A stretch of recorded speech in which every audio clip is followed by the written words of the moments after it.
आमची यमी सोडून आम्ही सगळी पोरं चांगल्या अंकांनी पास झालो होतो. आमच्या किन्ना काकांचे कावत्या मावत्या देखील चांगले अंक घेऊन पास झाले होते आणि ते सुद्धा शिकायला तसे हुशार होते. परंतु किन्ना काकांनी ठरवलं होतं, एकदा का कावत्या मावत्या 7वी झाले की त्यांनी त्यांच्याबरोबर शेतीवाडीत लक्ष घालावं. तसे आता कावत्या मावत्या देखील आपल्या रामोशांबरोबर शेतात मळ्यात जात होते. आता ते 2 रेडे आपल्या बापासारखे ताडमाड वाढले होते. ती काळी कुळकुळीत घाऱ्या डोळ्यांची पोरं कधी आपल्या बानं दारूची अर्धी बाटली सोडली तर ते दोघे इथे तिथे बघत ती बाटली तोंडाला लावून नंतर त्याचा वास कोणाला येऊ नये म्हणून वरून सरळ पानाचा तोबरा तोंडात कोंबत आणि किन्ना काकांचं सिगरेटचं पाकिटसुद्धा अनेक वेळेला लंपास करत. तशी कावत्या मावत्या महा इरसाल कार्टी होती. ते दोघं त्यांच्या लहान वयात आपल्या बापाची उरलेली दारू पीत, त्यांच्या सिगरेटच्या किंवा विडीच्या बंडलातनं चोरून सिगरेट विड्या ओढीत आणि पान तर सर्रास खात. आता ओठावर काळी मिसरूड फुटलेल्या कावत्या मावत्याला त्यांच्या या पान खाण्यावर त्यांच्या वाड्यात कोणी ओरडत नसे, कारण पान खाणं हा शेतकऱ्याचा गुणधर्म आहे असं कांता आजी मानत. आपल्या या महागुणी नातवांवर त्या जीवापाड माया करत होत्या. त्यांच्या त्या फाजील लाडामुळे ती दोन्ही कार्टी इतकी मस्तावलेली होती. अनेक वेळा ते दोघं आपल्या शेतात काम करणाऱ्या कातकरी रामोशी बायकांबद्दल काही इरसाल बोलून आपल्या बापासारखे आपले मोठमोठे सफेद दात दाखवत हसत राहत. अशी ही किन्ना काकांची इरसाल कार्टी पुढे शिकणार नाहीत असं गुरुजींना कळताच त्यांना फार वाईट वाटलं होतं. त्यांना वाटत होतं कावत्या मावत्या शिकायला मुळातच हुशार आहेत. त्यांची पुढे शिकण्यासाठी घरची आर्थिक परिस्थिती उत्तम असताना त्यांनी आपलं शिक्षण मध्येच थांबवावं हे त्यांना पसंत नव्हतं. नंतर आमच्या गुरुजींनी या सगळ्या गोष्टींचा विचार करून त्या दोघांच्या पुढच्या शिक्षणासाठी किन्ना काकांच्या वाड्यात स्वतः जाऊन त्यांच्याशी बोलायचं ठरवलेलं होतं. एका सुप्रभाती आमचे गुरुजी किन्ना काकांच्या वाड्यात जाऊन पोचले. त्यावेळी आमचे किन्ना काका चटईवर बसून सकाळची कोवळी उन्हं अंगावर घेत आपल्या दुमी आणि गंगीमध्ये बसून हिरवी मिरची तोंडी लावत लोणी भाकरीची नेहारी करत बसले होते. कावत्या मावत्या तिथेच बसून नेहारी करत होते आणि कांता आजी सुपात शेंगा आणि मोठा गोळाचा खडा घेऊन कावत्या मावत्याच्या बाजूला बसून त्या शेंगा जमिनीवर फटाफटा मारून फोडून खाताना दुमी आणि गंगीला त्या कशा आपल्या पोराला सुखानं झोपू देत नाहीत का खाऊ देत नाहीत आणि त्यामुळे तो कसा वाळला आहे हे सांगत आपल्या दोन्ही सुनांना शिव्या घालत मध्येच गोळाचा खडा कचकन तोडून खात बसल्या होत्या. त्यावेळी कावत्या मावत्या आपल्या आयांना घातलेल्या आजीच्या शिव्या ऐकून फिदी फिदी हसत नेहारी करत होते. आणि अशा ह्या वेळी आमचे गुरुजी आपली छत्री काखोटीला मारून किन्ना काकांच्या अंगणात पोचले होते. गुरुजींनी अंगणात चढल्याबरोबर किन्ना काकांना अहो कृष्णराव पंत असं हाकारलं. तेव्हा किन्ना काका दुमीला म्हणाले, दुमे अगं बारीक आवाजात बोंबलतंय कोण? त्यांनी मागे वळून बघितलं तर ते अक्करमाशी सातमाईंच्या वाड्याला चिकटून बसणारं गुरुजींचं भूत त्यांच्या अंगणात उभं राहून आपल्या बारीक आवाजात त्यांच्या नावानं बोंबलत उभं होतं. त्यांना बघून किन्ना काकांना फार आश्चर्य वाटलं. तरी ते आपल्या जागेवरनं न उठता बसल्या जागेवरनं जोरात ओरडले, या या गुरुजी या. इतक्या सकाळी सकाळी आपल्या दर्शनाचा अलभ्य लाभ कसं काय झाला आम्हाला? म्हणजे तुम्ही तुमच्या ढोंगणाला बाभळीचा गोंद लावल्याप्रमाणे त्या सातमाईंच्या वाड्याला चिकटलेले असता. बघू जरा तुमचं ढोंगण दाखवा, म्हणजे तो गोंद सुकला बेकलाय का आम्ही बघतो. तशा किन्ना काकांच्या त्या इरसाल बोलण्यावर आणि सगळ्यांच्या त्या फिदी फिदी हसण्यावर भांबावलेले गुरुजी तिथेच उभे राहून टकामका किन्ना काकांकडे बघत राहिले. ते बघून किन्ना काका पुन्हा एकदा चेकाळून ओरडले, अहो या गुरुजी असे माझ्या समोर येऊन बसा. गंगे जरा गुरुजींसाठी आधी पेलाभर दूध घेऊन ये, नाही तर चहा आण. पण थांब गुरुजी, काल रात्री मला जरा जास्त झाली तेव्हा अर्धी बाटली शिल्लक आहे, ती घेणार का तुम्ही? जा दुमे ती बाटली आणि पेला घेऊन ये. हे सगळं भलतंच ऐकून घामाघूम झालेले गुरुजी आपली छत्री आणखीन काखोटीला घट्ट धरत तिथेच अंगणात सावकाश खाली बसत चाचरत म्हणाले, नाही हो, मी मदिरापान करत नाही. मी फक्त सकाळी आनंदी अक्कानं दिलेलं निरसं दूध पितो. तसे हलकट किन्ना काका जोरात हसत म्हणाले, असं असं म्हणजे तुम्ही आनंदी अक्काचं निरसं दूध पिता, ठीक आहे. आणि गुरुजींनी खाली मान घातली तसे किन्ना काका त्यांच्याकडे बारीक डोळे करून बघत म्हणाले, गुरुजी तुम्ही लग्न का नाही केलं? गुरुजी काही न बोलता फक्त खाली बघत आपला घाम पुसत राहिले. तेव्हा कांता आजी कावत्या मावत्या त्यांच्याकडे बघत खो खो हसत होते. किन्ना काका पुन्हा म्हणाले, अरा रा रा रा रा रा, गुरुजी तुमचा जन्म फुकट गेला बघा. अहो प्रत्येक पुरुषानं बाई आणि बाटली याचा आस्वाद एकदा तरी घ्यायला हवा. गुरुजी खाली मान घालून बसू नका, माझं ऐका. तुम्ही फक्त 8 दिवस माझ्या वाड्यावर राहा, म्हणजे मी ते सगळं पुरुषार्थाचं वागणं तुम्हाला शिकवीन. म्हणजे तुम्ही शाळेत पोरांना अभ्यास शिकवता, तर मी इथे तुम्हाला हे सगळं बाई बाटलीचं शास्त्र शिकवीन. तेव्हा शेंगा आणि गूळ खात खात कांता आजी खवचटपणे ओरडल्यात, अरे किन्ना लेकरा, ह्या गुरुजींना तुझं ते बाई बाटलीचं शास्त्र शिकून काय हे फायदा नाही. अरे लेका, त्याचं केळं पार वाळून गेलेलं असणार. काय गुरुजी, खरं आहे का नाही? आणि तिथे दुमी गंगीसह हास्याचा कल्लोळ उडाला. हे सगळं ऐकून आता गुरुजी भिजलेल्या मांजरीच्या पिल्लासारखं थरथर कापायला लागले.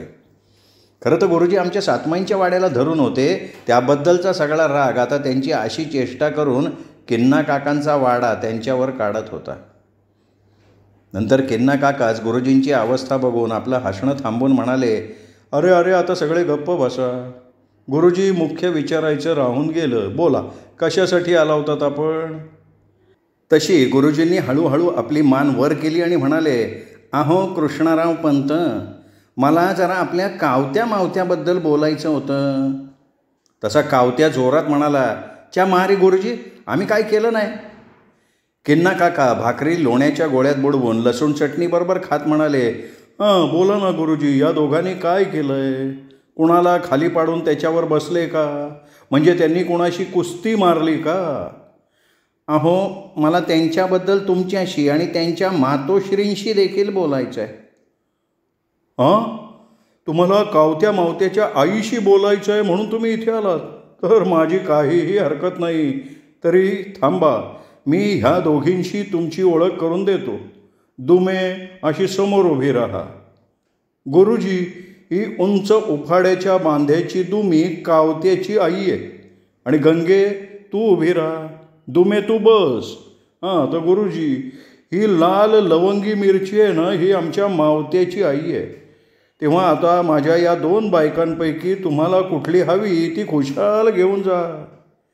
तेव्हा कांताजी मध्येच बोंबलल्या, गुरुजी तुम्ही या दोघींनाही घेऊन जा. मेल्या या दोघी कधी आम्हाला सुखानं झोपू देत नाहीत. गुरुजी खाली बघत आपल्या थोबाडीत मारून घेत म्हणाले, अहो आजीबाई, तुम्ही काय भलतंच बोलताय हे? अहो तुमचे नातू तुमच्यासमोर असताना हे असलं बोलणं योग्य नाही हो. तसं त्या पुन्हा खवचटपणे म्हणाल्या, मग थांबा, मी कावत्या मावत्याला बाहेर पाठवते आणि मग बोलते. चला पोरांनो, बाहेर जा. गुरुजी तुमच्यासमोर बोललं की लाजतायत रे. तसं गुरुजींनी ओळखलं की आता इथे बोलण्यात काही अर्थ नाही. त्यांनी सरळ विषयालाच हात घातला. ते घाईघाईत म्हणाले, कृष्णराव पंत, मी हे सांगायला आलो होतो की आपले दोन्ही चिरंजीव हे फार हुशार विद्यार्थी आहेत. तेव्हा तुम्ही त्या दोघांना पुढे शिकवा. त्यांना डॉक्टर, इंजिनियर करून भारताचे उत्तम नागरिक बनवा. त्यांच्यात तशी धमक आहे. उद्या कोणीतरी मोठे होऊन ते तुमचं आणि भारताचं नाव उज्ज्वल करतील. कृष्णराव पंत, अहो रामदास पंत आहेत ना, ते आपल्या आत्मा आणि तुकारामाला डॉक्टर होण्यासाठी चिकोडीला पाठवत आहेत. तिथे इंग्रजी आणि संस्कृत विशेष चांगलं करून शिकण्याची सुविधा आहे. कृष्णराव पंत, तुमची आर्थिक परिस्थिती उत्तम आहे, त्यामुळे तुम्हीसुद्धा कावत्या मावत्याला आत्माराम तुकारामबरोबर चिकोडीला पुढच्या शिक्षणासाठी पाठवावं अशी मी आपल्याला नम्र विनंती करतो. एवढं पटकन बोलून गुरुजी बोलायचे थांबले. त्यावेळी त्यांना जाणवलं ते सगळेजण त्यांच्याकडे टक लावून बघतायत. त्यांना एकदम कसंसच झालं. तरी ते पुन्हा हलकेच म्हणाले, तर आपण सगळ्यांनी माझ्या सांगण्याचा विचार करून तुमच्या मुलांच्या उज्ज्वल भवितव्याची वाट त्यांना मोकळी करून द्यावी. हे सगळं तुम्हा वडीलधाऱ्यांच्या हातात आहे. एवढं बोलून ते गप्प राहून किन्ना काकांकडे बघत राहिले. तेव्हा हे गुरुजींचं बोलणं शांतपणे ऐकत किन्ना काका पुन्हा लोण्यात भाकरी बुडवून खात म्हणाले, अरे सर्वांनी टाळ्या मारा. गुरुजी मस्त झकास भाषण ठोकलंय, आपल्याला आवडलं. अहो खरं तर तुम्ही असे शिक्षक न होता देशाचे मोठे नेते झाला असतात, म्हणजे मोठमोठी भाषणं ठोकून जनतेला खोटी आश्वासनं देऊन गब्बर पैसा कमावला असता. पण तुमचं नशीब फुटकं, तुम्ही शिक्षक झालात. बरं ते जाऊ दे गुरुजी, मला तुमचं बोलणं पटलंय. आणि ते दोन्ही गंगीकडे बघत म्हणाले, काय गो, तुम्हाला देखील गुरुजींचं भाषण आवडलं? तसं गंगी दोन्ही काकूंनी आपल्या माना हलवल्यावर ते आपल्या आईकडे बघत म्हणाले, आणि आई तुला?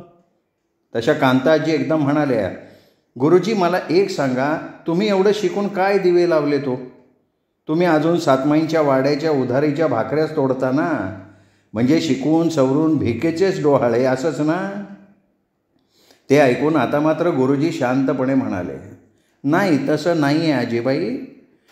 अहो मलासुद्धा कोणी मोठं व्हायचं होतं, पण माझी आर्थिक परिस्थिती तशी ठीक नव्हती, म्हणून मी एक शिक्षक झालो. तरी मला स्वतःला कधी त्यामुळे वाईट वाटत नाही. मला ह्या पेशाबद्दल अभिमान आहे. अहो मी देशाचे उत्तम नागरिक घडवण्याचं कार्य करतो आणि त्याचा मला रास्त अभिमान आहे. मी सरस्वतीला प्रथम मानतो आणि लक्ष्मीला दुय्यम. आजीबाई, उद्या तुमचे नातू शिकून कोणीतरी मोठे झाले की तुमचे, आपल्या आईवडिलांचे आणि आपल्या घराण्याचे नाव ते उज्ज्वल करतील, तेव्हा त्यांना शिकू द्या.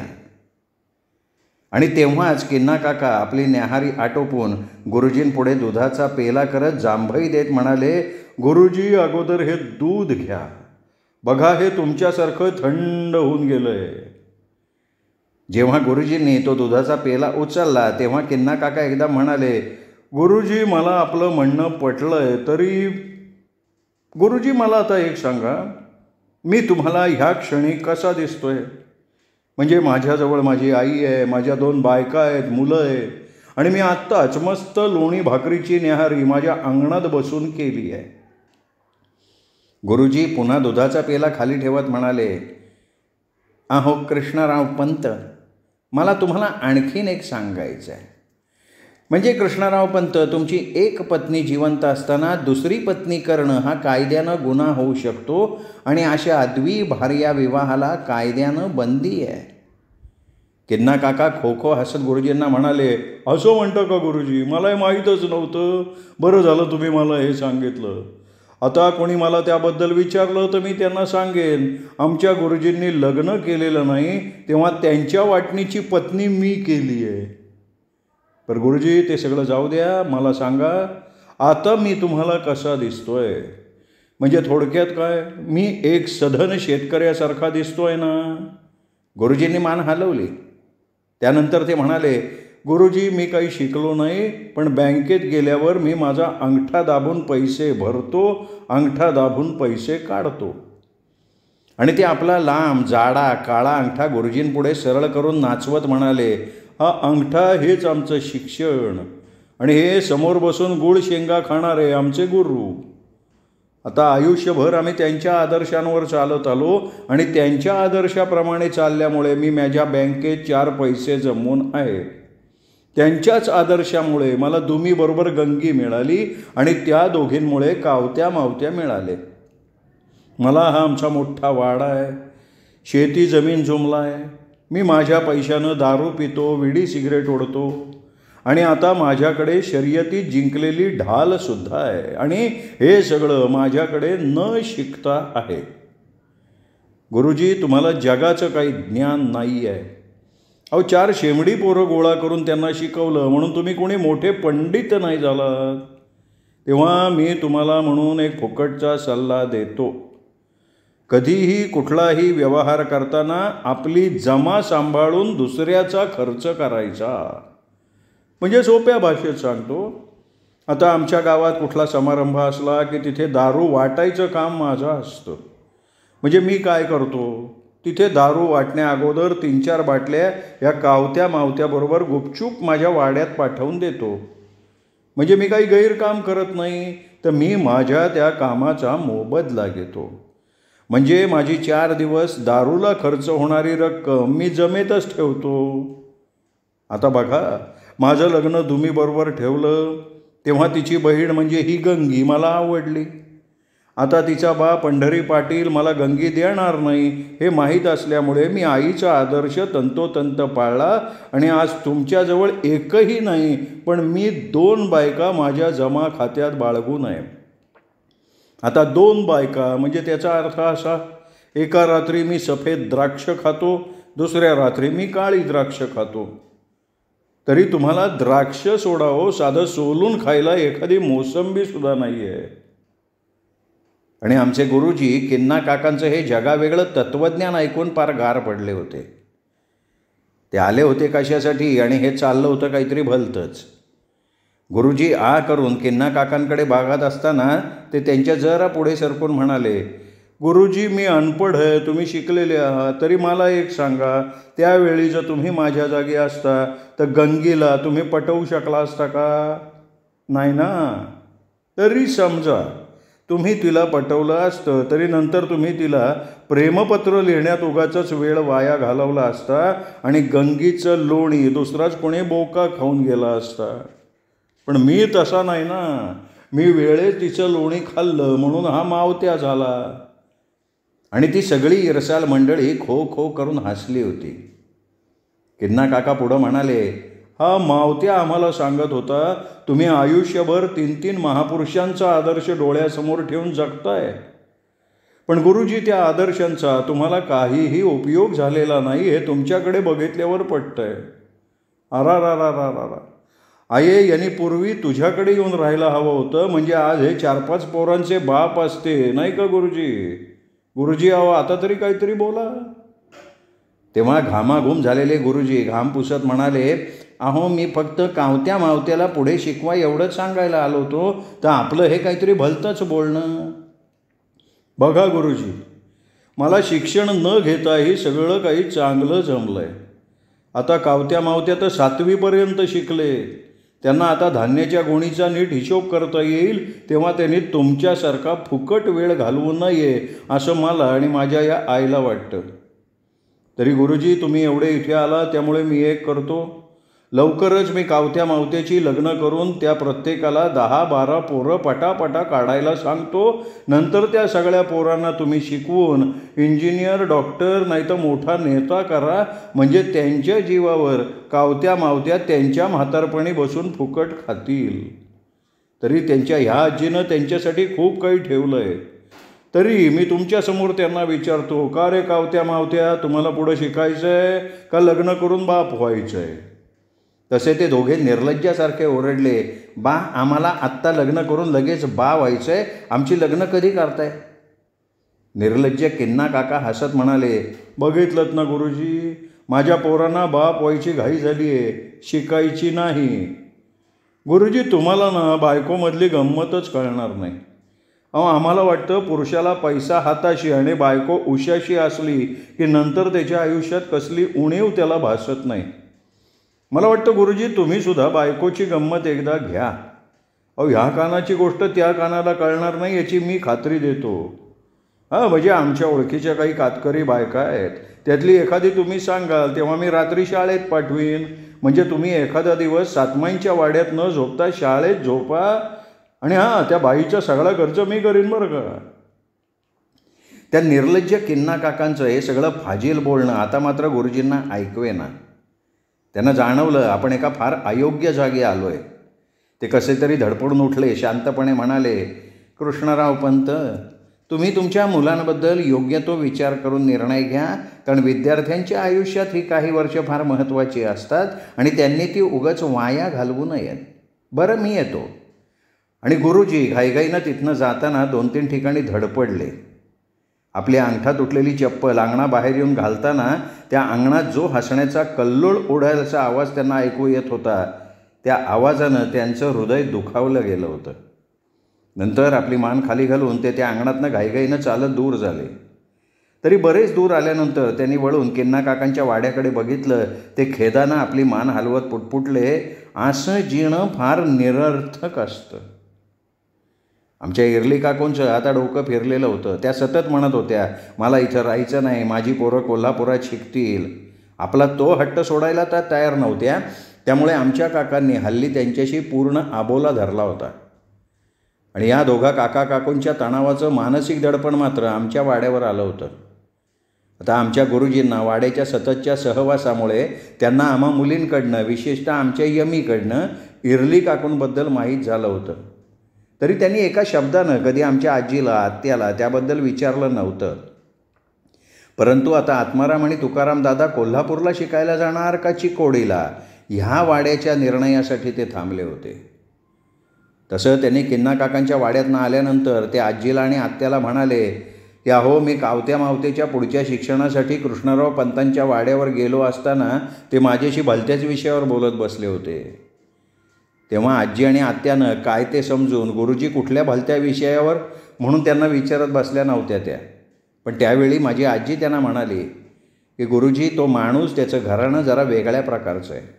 तुम्ही दुतोंडी सापाबद्दल ऐकलं असेल, तशा दुतोंडी सापासारखा तो माणूस आहे. त्याचं एक तोंड हसरं आणि दुसरं तोंड चावणार आहे. तुम्ही त्याच्याकडे लक्ष देऊ नका. कावत्या मावत्या 7वीपर्यंत शिकले, तेच त्यांचं नशीब समजा. तशी गुरुजींनी मान हलवली. त्यावेळी इरली काकू, रामदास काका यांच्यामध्ये जो काही गोंधळ चालला होता, हा त्यांच्या तिढ्यात आमची आजी काही न बोलता गप्प बसलेली होती. पण नेहमी इरली काकूंकडे सहानुभूतीनं बघणाऱ्या आमच्या आजीला आणि आम्हा सगळ्यांना इरली काकूंचा आता राग यायला लागला. त्यांच्या या हट्टामुळे आपण आपल्या मुलांचं नुकसान करतोय याचंसुद्धा त्यांना भान उरलं नव्हतं. त्यात काका तोंडात मिठाची गुळणी घेऊन गप्प बसले होते. या सगळ्या विचित्र तेढ्यामुळे आमच्या वाड्यावर एक उदास सावट आलं होतं. त्यात आम्हा पोरांना आमचे हे दोन्ही दादा आता कुठेही गेले तरी आमच्यापासनं ते दूर जाणार म्हणून आम्ही पोरं उदास झालो होतो. आणि ह्या सगळ्या गडबडीत चिकोडीच्या किंवा कोल्हापूरच्या शाळेत दाखला घ्यायची वेळ जवळ येत चालली होती, तरी आमचा वाडा गप्प राहून तणावाचं नाटक बघत होता. एकदा काय झालं, माझी आजी ओसरीवर बसलेली असताना आमचा तातू तिच्याजवळ आला. तिथे बसत हलकेच म्हणाला, आजी, इरली काकू पाणी भरायला विहिरीवर गेला तेव्हा तो मुंगळ्या तिच्याबरोबर बोलत होता आणि काकू ठीक आहे ठीक आहे अशा अर्थानं डोकं हलवत उभ्या होत्या. हे ऐकून आजीनी लगेच आत्याला बोलवलं आणि ती म्हणाली, आनंदे, हा धनगर काय गं इरलीशी बोलत होता? त्यात इरली त्या मुंगळ्याशी बोलली हे जर रामदासला कळलं तर पुन्हा त्यांच्यात भांडणं होतील. तातू, तू ही गोष्ट कोणाजवळ बोलू नकोस हां. तसं बरं आजी आहे म्हणून तातू निघून गेला. तसं ते आराकाकांचं झपाट्याचं प्रकरण सुरू झाल्यापासून मुंगळ्या आणि बस्त्या आपल्या वाड्यात बसून राहिले होते. त्यांनी लवकुशला मारल्यामुळे आता आरा आपल्याला सुद्धा तोडेल हीच एक धास्ती त्या दोघांना पडली होती. त्यामुळे त्या दोघांनी बाहेर फिरणंच बंद करून टाकलं होतं. तसे आमचे किन्ना काका त्यांना त्यांच्या वाड्यात जाऊन गावच्या बातम्या द्यायचं हेरगिरीचं काम करत होते. त्यानंतर भराभरा घटना घडल्या.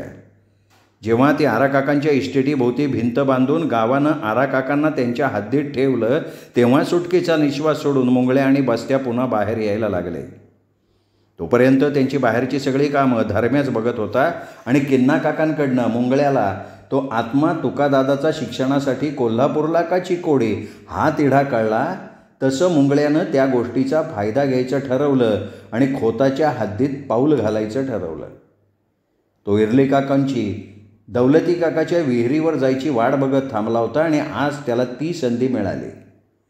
त्यावेळी मुंगळ्या इरली काकूंशी विहिरीवर बोलत असताना योगायोगानं आमचा तातू रामकाकांकडे रिकाम्या धान्याच्या गोणी आणायला गेला होता. त्यावेळी इरली काकूंची त्याच्याकडे पाठ होती, पण मुंगळ्यानं तातूला बघितलं होतं. तो मुद्दाम इरली काकूंची हसत हसत काही जोरजोरानं बोलत राहिला होता. त्याच्या तर्काप्रमाणे आमच्या तातूनं लगेच येऊन त्या आजीला सांगितलं.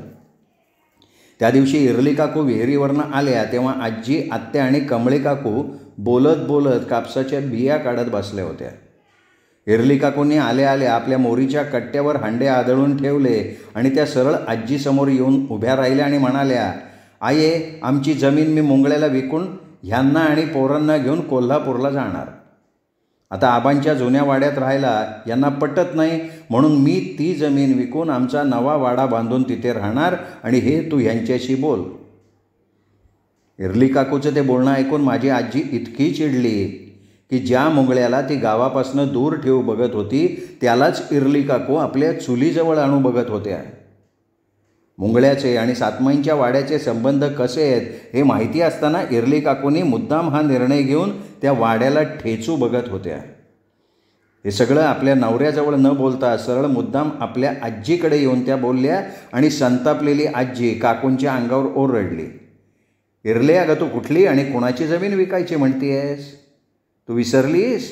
हा वाडा, इथल्या जमिनी मळे माझ्या नवऱ्याचे, यशवंतराव खोतांचे आहेत. त्यांच्यानंतर त्या सगळ्याची मालकीण मी आहे. आता या वाड्याच्या आणि जमिनीच्या वाटण्या मी केलेल्या असल्या तरी ही इस्टेट कोणी कधी विकू नये हा करारसुद्धा मी केला आहे. ती कोणाला विकायची असेल तर ते भाऊबंधांमध्ये विकावी असं मी लिहिलं आहे. मुंगळे काय तुझ्या आबाचा जावई आहे? रामदासच्या वाट्याची जमीन रामदासची आहे, त्याबद्दल काही निर्णय घ्यायचा अधिकार फक्त त्याचा आहे. तू उगाच तुझं तोंड वाजवू नको, जात.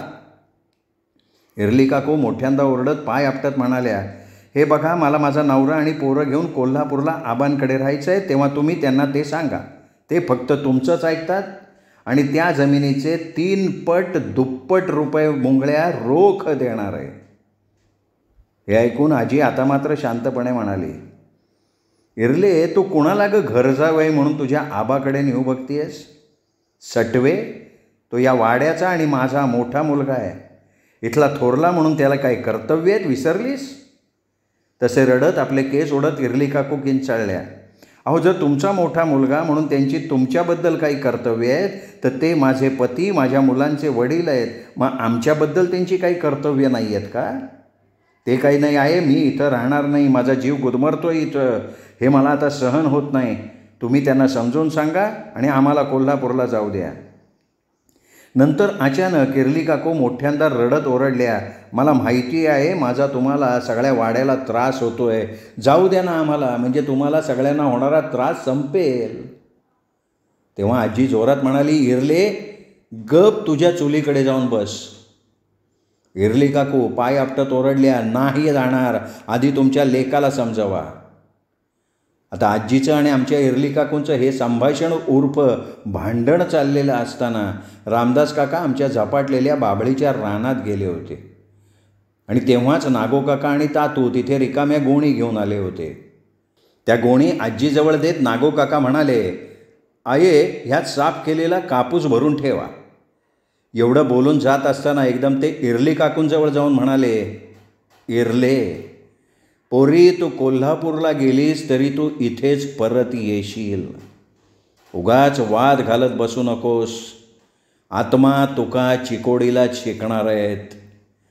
आणि इरली काकू आपला विवेक घालवून किंचाळल्या, नागो भाऊजी, तुम्ही सातमाईंना सांगा माझा सखा माझ्या कुशीत द्या, नाही तर माझी वाट मोकळी करा.